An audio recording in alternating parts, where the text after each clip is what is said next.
Mesdames et messieurs, bonjour. Bienvenue au journal hebdomadaire de l'Agence vietnamienne d'information. Voici les titres de cette édition. Le 12e plénum du comité central du Parti communiste du Vietnam s'est ouvert le 5 octobre à Hanoï.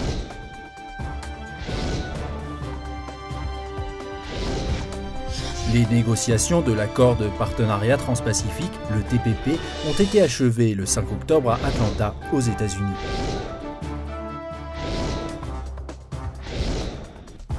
Le festival de musique Monsoon a eu lieu à Hanoï, réunissant nombre d'artistes vietnamiens et étrangers.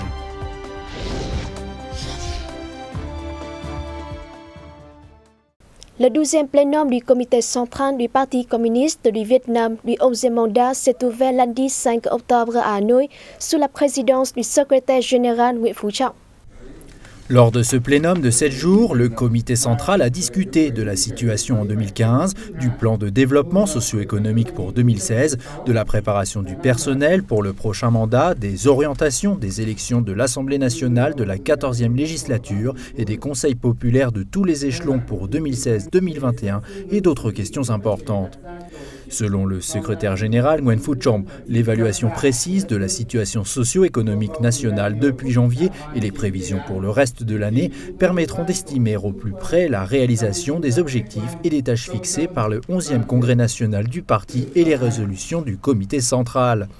Elles serviront de base à l'élaboration et l'application du plan de développement socio-économique pour 2016.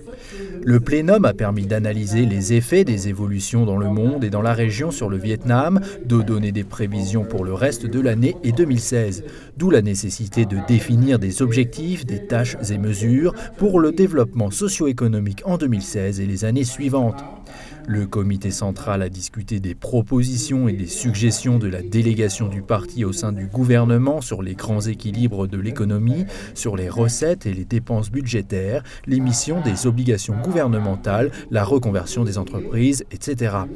Concernant la préparation du personnel du comité central du PCV du 12e mandat, début juillet 2015, l'ensemble des 63 villes et provinces et 162 commissions, comités, ministères, services et unités du ressort central avaient fini de présenter leurs candidats pour le premier tour et en août 2015 pour le deuxième tour. Le sous-comité du personnel et le bureau politique ont ensuite organisé plusieurs réunions concernant la liste des candidats à présenter au poste de membre du comité central du PCV du 12e mandat. À cette occasion, le bureau politique a présenté au comité central les résultats concernant la recommandation de candidature pour les postes de membres du comité central du 12e mandat. Il lui a également soumis un rapport sur des plans personnels pour le bureau politique, le secrétariat et les postes à responsabilité principaux, ce qui constitue une première. Ce rapport, en se basant sur les critères communs pour les 4 postes de secrétaire général du PCV, de chef de l'État, de Premier ministre et de président de l'Assemblée nationale, a proposé des critères détaillés pour chaque poste. S'agissant des élections de l'Assemblée nationale, de la 14e législature et des membres des conseils populaires pour 2016-2021, le comité central a débattu d'un projet sur les orientations outre des rapports pour s'assurer du succès de ces événements.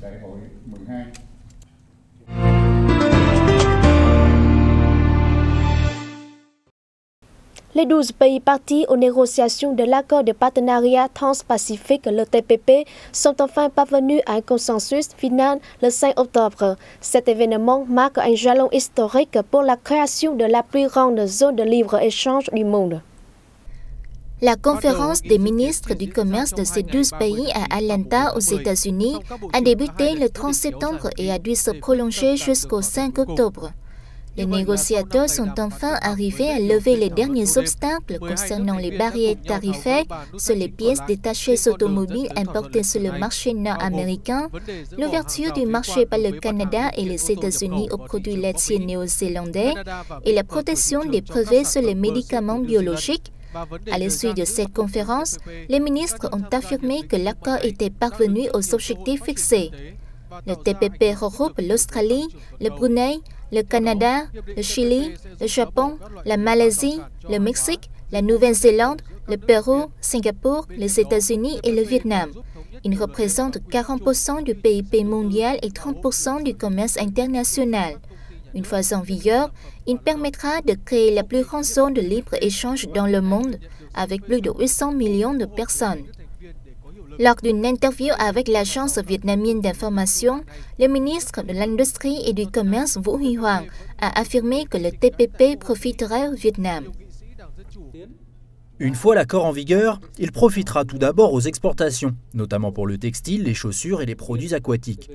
Selon des instituts de recherche, des ministères et plusieurs organisations internationales, le PIB annuel du Vietnam pourrait enregistrer une croissance à 2 chiffres après l'entrée en vigueur du TPP. En second lieu, grâce au TPP, avec l'ouverture du marché des services, de l'investissement, nous aurons davantage d'opportunités pour attirer des capitaux étrangers, en particulier les projets de technologies avancées. Le TPP demande aussi d'améliorer le système juridique de chaque pays, notamment en commerce et investissement. Enfin, nous pourrons diversifier nos partenaires commerciaux et d'investissement. Toutefois, le TPP imposera des défis liés à l'écart de développement. Certains secteurs comme l'élevage et les services au Vietnam rencontreront des difficultés. Plusieurs PME auront du mal à se développer. Le ministre Vũ Huy Hoàng a donc insisté sur la nécessité de poursuivre la restructuration économique, d'accélérer l'amélioration du cadre juridique, ainsi que d'intensifier la présentation du TPP au sein de la société, à commencer par les entreprises. Économie toujours, avec un rapport sur la situation économique en Asie de l'Est-Pacifique publié le 5 octobre à Hanoï et dans lequel la Banque mondiale prévoit cette année une croissance de 6% pour le Vietnam. Si le taux de pauvreté continuera de diminuer, l'agriculture devrait croître plus lentement, ce qui augmentera l'écart de revenus entre ruraux et citadins. Le rapport de la Banque mondiale souligne par ailleurs des risques externes comme la lente croissance de l'économie mondiale et son instabilité qui pourraient avoir un fort impact sur le Vietnam. En outre, la baisse des cours du riz et d'autres produits agricoles se répercutera sur les revenus et la consommation dans les zones rurales. En ce qui concerne les facteurs internes, le rapport indique qu'il faudra un plan pour l'exercice financier à moyen terme et accélérer la restructuration pour améliorer les finances des entreprises publiques et des banques d'État. Pour les pays en développement en Asie de l'Est-Pacifique, la Banque mondiale prévoit un ralentissement de la croissance qui serait de 6,5% en 2015 au lieu de 6,8% l'année dernière, puis de 6,3% pour la période 2016-2017.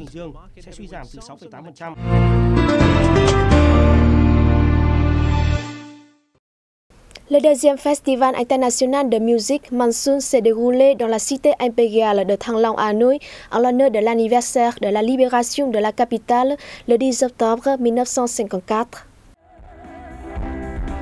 Le Festival international de musique Monsoon ou Mousson en français a eu lieu du 8 au 11 octobre dans la cité impériale de Thăng Long, patrimoine mondial de l'UNESCO. Il a réuni de nombreux artistes vietnamiens et étrangers. Côté vietnamien, des célébrités comme Thanh Lam, Hà Trần, Hồng Nhung et de jeunes figures comme Uyên Linh, Tóc Tiên, l'orchestre Rhapsody Philharmonic, Tiên Tiên, Phạm Anh Khoa et les 4 Trọng Lý ont donné des concerts de pop, rock, classique et folklorique. Pour l'étranger, des groupes renommés tels les Danois de Who Made Who, les Israéliens de Samarie, les Français de Catfish, les Sud-Coréens de From the Airport, les Belges de Red Mountain Fire, ainsi que les chanteurs Sam Seya de Norvège et Thomas Oliver de Nouvelle-Zélande étaient également sur scène. Cet événement était organisé par Thành Việt Productions, en coordination avec le Théâtre d'art contemporain du Vietnam, sous le patronage du ministère de la Culture, des Sports et du Tourisme et de plusieurs organisations étrangères. La première édition a eu lieu début octobre 2014 et a été très appréciée des médias et professionnels. Le nom du festival, Monsoon, signifie nouveauté, fraîcheur et changement. Il symbolise le lien entre les cultures et la musique de différents pays.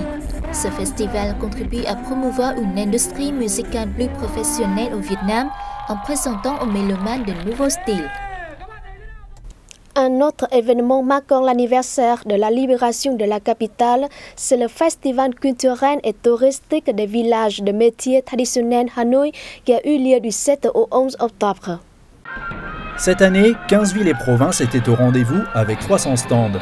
Les 22 villages participants sont spécialisés dans la céramique, les articles en bambou, le tissage, le papier, la gravure sur bois, la fonderie de bronze, etc.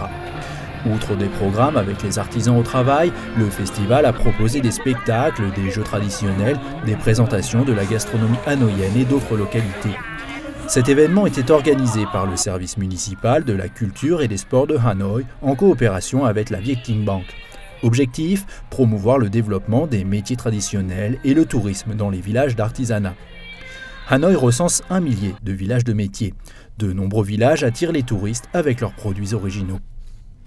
Avec sa beauté éclatante et ses réponses concises, Phạm Thị Hương, 24 ans, originaire de Hải Phòng, a été sacrée Miss Univers Vietnam 2015.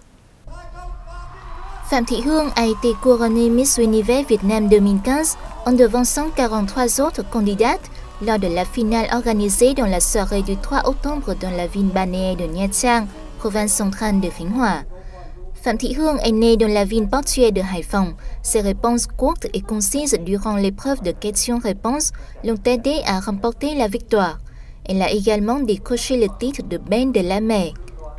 La première dauphine est la hanoïenne Ngô Trà My et la deuxième dauphine Đặng Thị Lệ Hằng de la ville de Da Nang. Il s'agit de la deuxième édition de ce concours de beauté. La première a été organisée il y a déjà 7 ans, en 2008, toujours dans la province de Khánh Hòa avec l'intronisation de la belle Nguyễn Thùy Lâm, originaire de la province de Thái Bình. Outre un diadème d'une valeur de plus de 2 milliards de dong et plusieurs autres récompenses, Phạm Thị Hương représentera le Vietnam lors du concours Miss Univers 2015.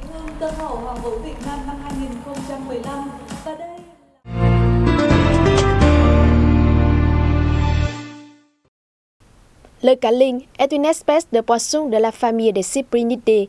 Bien qu'apprécié dans le delta du Mekong, il n'apparaît que pendant la saison de crue au sud. Reportage.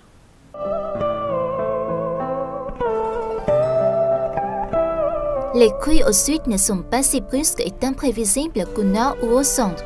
Elles montent lentement selon un calendrier connu.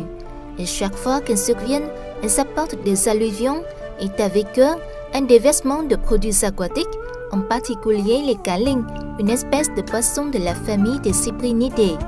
Ces poissons sont si appréciés que de nombreux gens considèrent la saison des crues comme la saison des calings. Chaque année, au 7e mois lunaire, normalement du 10e au 25e jour, les calings du lac Tonlé Sap au Cambodge descendent les cours d'eau pour venir au Vietnam où ils vont grandir avant de retourner au Tonlé Sap. Une fois qu'ils voient les jeunes calings, les gens du sud savent que la saison des crues est proche et qu'il est temps de préparer leur filet. Une grande nasse peut coûter des centaines de millions de dong.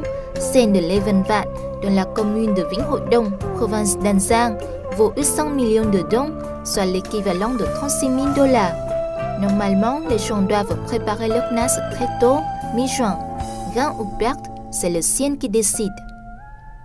Comme plusieurs autres métiers dépendants des aléas de la nature, les pêcheurs de caling pratiquent le cueil des ancêtres de leur métier. Chaque nasse comporte un ou plusieurs petits morceaux de bambou destinés au cueil de Dongta. Les pêcheurs brûlent aussi des bâtons d'encens sur la peau de leur bateau où réside Bà-Cậu. Selon eux, Dongta et Bà-Cậu sont des génies qui permettent une bonne récolte de caling. Et une bonne récolte peut s'élever à 2 tonnes de poissons chaque jour, mais elle fluctue grandement selon les conditions météo. Selon les pêcheurs, il est inutile de pêcher quand il pleut, les poissons étant alors immobiles. La saison des calings dure normalement jusqu'à la fin du 7e mois lunaire. Quand le mois suivant commence, la pêche diminue. Par ailleurs, les jeunes calings ont déjà grandi et valent moins cher. Les eaux commencent à descendre en septembre et c'est le moment où ces poissons entament leur voyage retour. Les nasses sont alors implantées plus profondément. Début septembre, il faut placer les nasses au fond des rivières, car les poissons sont vigilants et nagent plus profondément. Ces dernières années, la récolte des calings a commencé à diminuer à cause de la pollution, des aménagements dans le Haut-Mekong et de la surexploitation. Auparavant, on pouvait pêcher 5 ou 7 tonnes chaque saison. Cette année, on s'estime heureux avec 1 tonne. La saison des crues apporte aux pêcheurs de l'espoir, mais aussi de l'inquiétude. On dit que c'est la saison où il faut tenter sa chance pour faire fortune, mais c'est aussi la saison pour goûter des spécialités à base de cette espèce de poisson. Touristes, n'ayez crainte, venez visiter le sud à la saison des crues, vous ne le regretterez pas.